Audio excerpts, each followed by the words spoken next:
গতকাল নিশীথ প্রামাণিকের কনভয়কে লক্ষ্য করে যে পাথর বৃষ্টি এবং বোমাবাজ করা হয়েছিল বিজেপির অভিযোগ তৃণমূলের পক্ষ থেকে। আজ তারই প্রতিবাদে বিজেপির কর্মী এবং বিধায়ক দক্ষিণ বিধানসভা কেন্দ্রের নিখিল রঞ্জন দের উপস্থিতিতে থানা ঘেরাও কর্মসূচি। তাদের দাবি, গতকাল নিশীথ প্রামাণিকের একটি কর্মসূচি ছিল দিনহাটা বুড়িরহাট এলাকায়। নিশীথ প্রামাণিকের কনভয়ে যখন যাচ্ছিল ঠিক সেই সময় তৃণমূলের বেশ কিছু দুষ্কৃতী কালো ঝান্ডা এবং পাথর বৃষ্টি বোমাবাজি করেছিল। তার পরবর্তীতেই সন্ধে নামতেই দিনহাটা বামনহাট এলাকায় তৃণমূলের দুষ্কৃতীরা বিজেপির বেশে কিছু কর্মী সমর্থকদের বাড়িঘর ভাঙচুর করে এবং আগুন লাগিয়ে জ্বালিয়ে দেওয়ার চেষ্টা করে। তার পরবর্তীতে পুলিশ বিজেপির বেশ কয়েকজন কর্মীকে আটক করে বলে অভিযোগ বিজেপির দক্ষিণ বিধানসভা কেন্দ্রের বিধায়ক নিখিল রঞ্জন দের। তার এই প্রতিবাদে আজ কোচবিহার কোতোয়ালি থানার সামনে বিক্ষোভ এবং স্মারকলিপি প্রদান করা হয়। এ বিষয়ে আরো কি জানিয়েছেন দক্ষিণ বিধানসভা কেন্দ্রের বিধায়ক নিখিল রঞ্জন দে, শুনে নেব।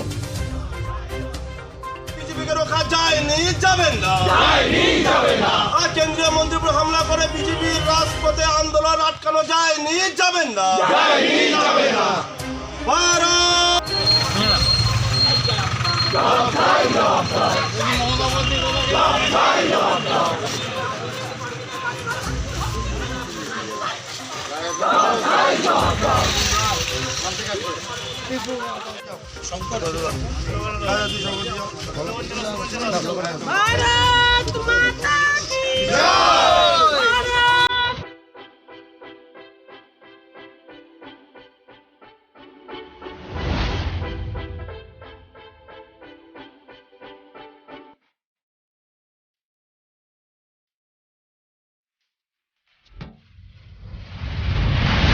Fitness, SN road, Goalapatti, Cooch Behar.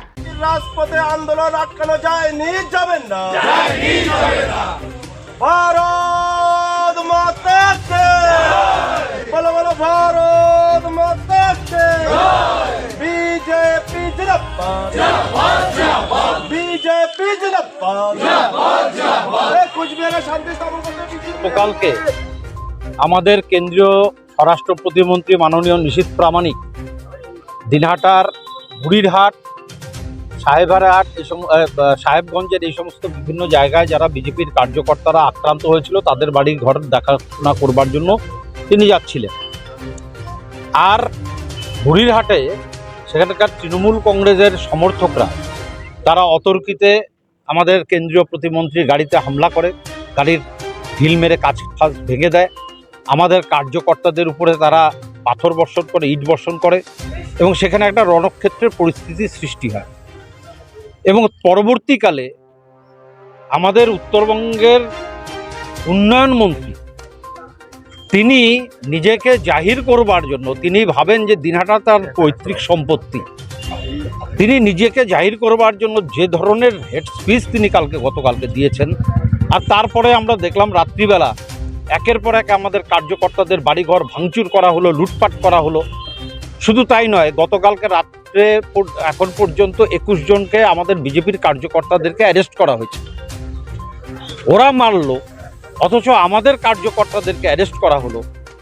আর তাই আমরা আজকে কোচবিহার কোতোয়ালি থানায় আমরা বিক্ষোভ প্রদর্শন করবার জন্য এসেছি। এখানকার মাননীয় আধিকারিকের সঙ্গে আমরা কথাবার্তা বললাম এবং আমাদের দাবি যে গতকালকে উদয়ন গুহর এই হেড স্পিচ দেবার জন্য যে কার্যকর্তাদের, বিজেপির কার্যকর্তাদের উপর আক্রমণ হয়েছে, তাহলে কেন উদয়ন গুহকে অ্যারেস্ট করা হবে না? আমরা এই দাবি জানিয়ে আজকে আমাদের এই কর্মসূচি এখানে শেষ করছি।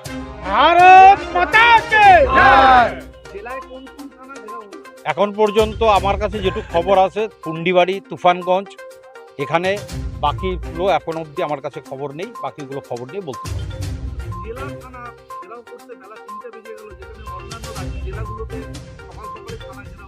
না, আমি আজকে আপনারা জানেন যে আমাদের নাটাবাড়ি বিধানসভার মাননীয় এমএলএ মিহির গোস্বামী, তার ওখানে একটা ভলিবল ম্যাচ চলছে, পূর্ব নির্ধারিত 16 দলীয় একটা ভলিবল ম্যাচ চলছে। আমি সেখানে ছিলাম, সেখান থেকে আমার ফিরতে দেরি হয়েছে একটু, আর যার ফলে আমার এখান থেকে আসতে একটু দেরি হয়েছে।